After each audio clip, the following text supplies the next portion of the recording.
We have some really nasty weather going north and west of town, and we have sky cams pointed to the north and west as you get into the northern suburbs. In fact, let's go over and we'll take a look at this thunderstorm as you look up around, say, Passaic County. Guys, zoom in a little bit tighter here. I'm waiting to see if we can actually see some lightning from this cell that is situated to the left of the George Washington Bridge. We're zooming in towards Fort Lee, and you can see the base of the cloud lowering. So that is indicative of a storm that is intensifying and producing prolific lightning across our northern suburbs. Check it out. We'll go to radar. We'll show you it now moving into, say, Passaic County, extreme Bergen County. Another appendage of this cell is up around Ramapo into Rockland County. We're estimating almost 60 bolts of lightning in the last 15 minutes, and this is tracking towards Bergen County and Westchester over the next hour. It's a slow-moving story.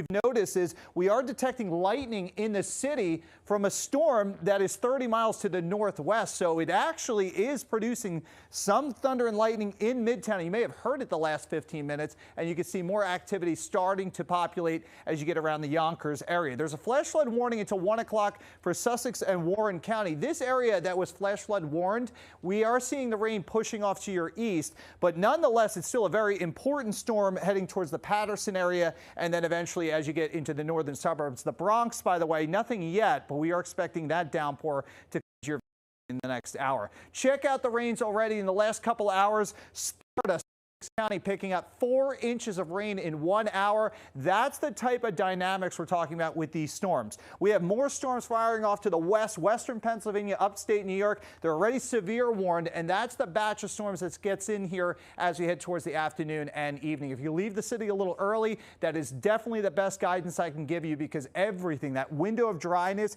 is closing rapidly, and we're going to get into these heavy hitter storms by the afternoon. As early as 3 o'clock, we're going to see a lot of activity around the Connecticut River Valley, a couple storms popping across Suffolk County. It's this squall line, though, from, say, Poughkeepsie to Troy Hills, all the way down towards Philly. That is what's going to pack a punch. 60-mile-an-hour wind gusts, and yes, the flash flooding potential. Notice how the line of storms throws on the brakes after 8 o'clock, and that's when we get into our flash flood concern for, say, Queens, Brooklyn, Nassau County, Suffolk County. You get down towards the Asbury Park, Point Pleasant area after 8 o'clock tonight, and eventually we clear the coast after 10. An isolated thunderstorm is certainly possible as we head towards Wednesday. Severe weather threats, a lot of modes of severe weather in play, but I think the 3 most important are wind gusts to 60 miles per hour. The flash flooding is very high across the entire Channel 11 viewing area. If you're hearing my voice right now, you're under the gun for the possibility of flash flooding and vivid lightning. We're already showing you that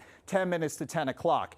If I were to pick one area that could lose power today and see trees come down, I think it's going to be this area, northern New Jersey, back into western Monmouth County, western Ocean County, just away from the ocean, so west of the Garden State Parkway.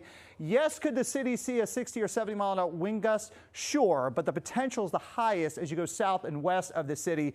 And when you have this type of dynamic, when you have a warm front involved, when you have a lot of twisting and spinning of the atmosphere, we have to put in a tornado risk. It's not the highest risk, but there is certainly an elevated chance of a quick spin-up tornado.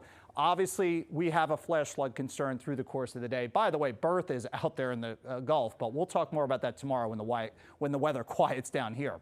We're at 84 tomorrow with showers and thunderstorms, especially south of the city. Low 80s on Thursday and Friday, and we could breathe a sigh of relief as we head towards the weekend. 80s at day, 60s and 70s at night with low humidity. So this is going to be a very active day. Keep it locked on Pix and Pix 11 Plus. We'll be doing live streaming through the course of the afternoon. Guys, we'll send it back to you.